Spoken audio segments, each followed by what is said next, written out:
Quando trabalhamos com eletrônica digital, trabalhamos com dois tipos de nível, o nível alto e o nível baixo, ou seja, liga e desliga, verdadeiro ou falso, 1 ou 0. Mas como que a gente consegue fazer tantas coisas utilizando eletrônica digital se só temos apenas dois níveis?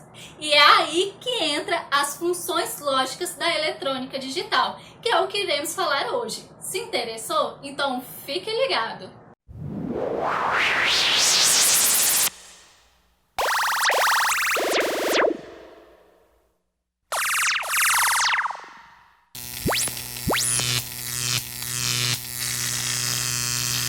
Olá pessoas, eu me chamo Clarice e hoje nós vamos falar sobre as funções lógicas, que muita gente conhece como portas lógicas. Mas antes da gente começar a falar sobre isso, gostaria de pedir para você deixar seu like aqui no vídeo, deixe seus comentários aqui também e se você ainda não é inscrito do canal, se inscreva e aperte o sininho para receber vídeos todas as semanas. Bom, a eletrônica digital vai trabalhar com duas espécies de lógica. Nós vamos ter então ali a lógica combinacional e a lógica sequencial. Na lógica combinacional, nós vamos ter que a saída do nosso circuito, do nosso mecanismo, vai depender da entrada. Então ali nós vamos ter uma função em que a saída depende do tipo de entrada que está recebendo. E ali naquele momento, simultaneamente. Na lógica sequencial, nós também vamos trabalhar com essas funções. Nós também vamos ter ali as portas lógicas que vão mostrar para a gente os níveis de entrada para identificar os níveis de saída. Mas na lógica sequencial, nós não podemos considerar apenas o momento de entrada ali.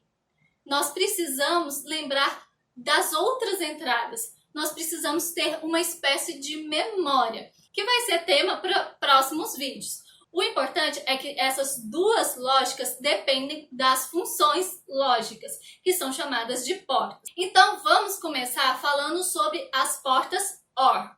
Nós vamos ter esse símbolo e na álgebra booleana ela vai ser representada como um mais. Eu gosto muito de usar como referência para as portas OR o mecanismo de interruptor. Se na sua casa existe um cômodo onde existem dois interruptores que ligam a mesma lâmpada, então você já tem ali uma função OR, em que você tem duas entradas e se uma dessas duas entradas estiver em nível alto, você vai ter uma saída que é a lâmpada acesa. E é assim que funciona com as portas OR. Você vai precisar de duas ou mais entradas e que vai determinar a saída. Então, qualquer uma dessas entradas está em nível alto, então você vai ter uma saída em nível alto, que representa o 1 ali nos números binários, ou podemos dizer apenas que a nossa saída está ligada porque uma de nossas entradas está em nível alto, ou seja, está ligada.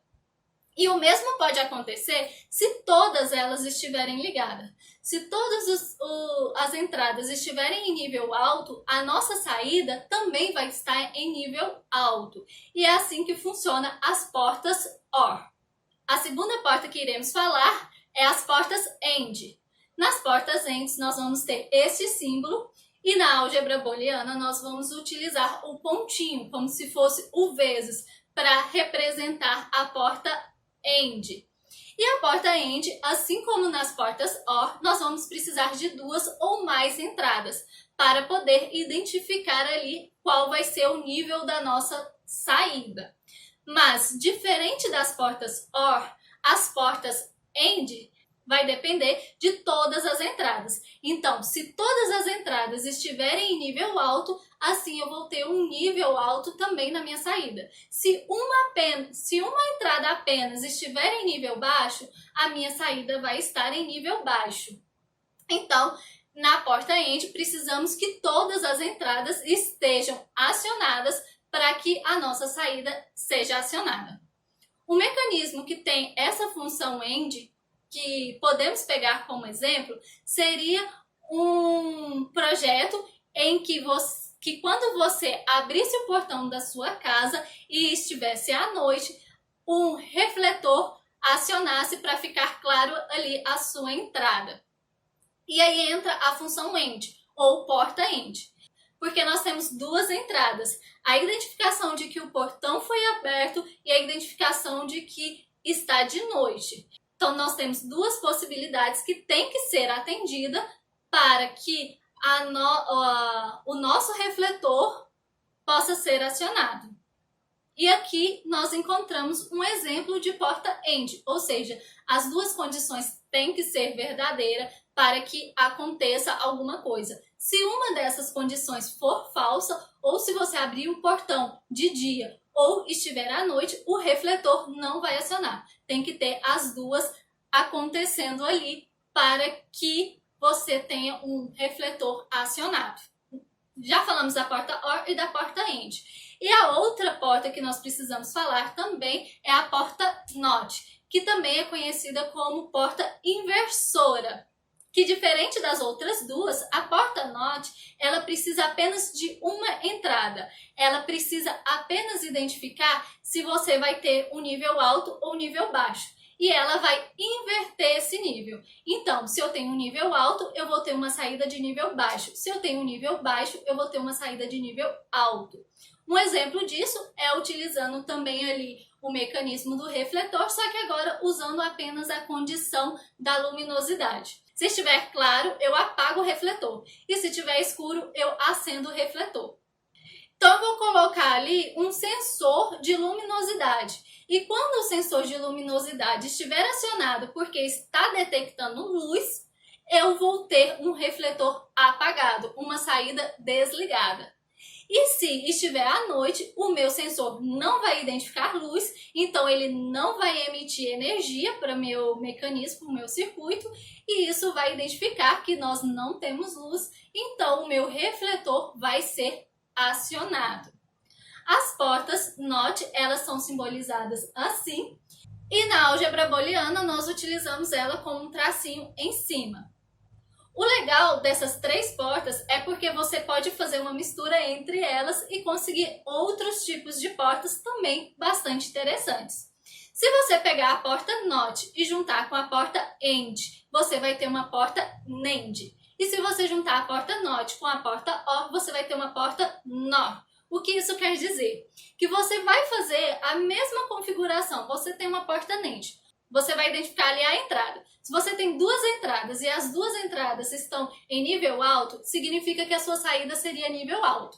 Mas se você está trabalhando com uma porta NEND, então o valor final vai ser invertido. Então, se a resposta seria nível alto, agora a resposta é nível baixo. Então, ela vai inverter ali o valor. E a mesma coisa acontece com as portas NOR. O resultado da lógica OR você vai inverter, então você vai ter uma porta NOR. E o interessante das portas NOT, das inversoras, é que você pode colocar elas também na entrada. Então, se você tem duas entradas, você pode dizer que a primeira entrada você quer invertida, a segunda entrada você quer ela no valor normal. E assim trazer uma lógica, ou AND ou OR, para trazer uma resposta para você. Você pode encontrar a porta inversora tanto no final de uma lógica quanto na entrada de uma lógica. Uma coisa interessante sobre as portas NAND e NOR, se você tiver portas NANDs ou portas NOR, você pode fazer configurações e assim conseguir outro tipo de porta. Por isso é muito comum as pessoas comprarem circuitos integrados com portas NOR ou NAND, porque através delas você pode configurar portas ANDs, portas OR ou portas NOT. Então você pode fazer ali qualquer uma delas. Além dessas portas, eu queria trazer também uma outra porta que é a chamada porta XOR. As portas XOR vão funcionar exatamente igual às portas OR, com uma certa diferença. Nas portas OR, nós temos ali que se uma entrada for nível alto, nós vamos ter uma saída de nível alto. Mas se nós tivermos em todas as entradas o nível alto, a nossa saída vai permanecer em nível alto, porque ela quer identificar ali se uma delas existe nível alto. Se uma existir, então significa que a nossa saída vai ser nível alto também, independente se as outras estão ou não. Na porta XOR, nós vamos ter essa diferença, nós vamos ter essa identificação. Se todas as entradas estiverem em nível alto, a saída não vai ficar em nível alto, ela vai ficar em nível baixo.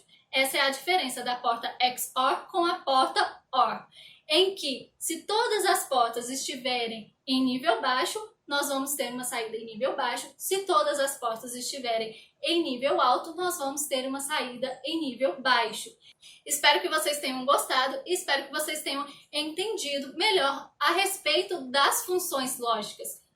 Porque as funções lógicas é que vai dar a estrutura para a eletrônica digital e até mesmo para a programação.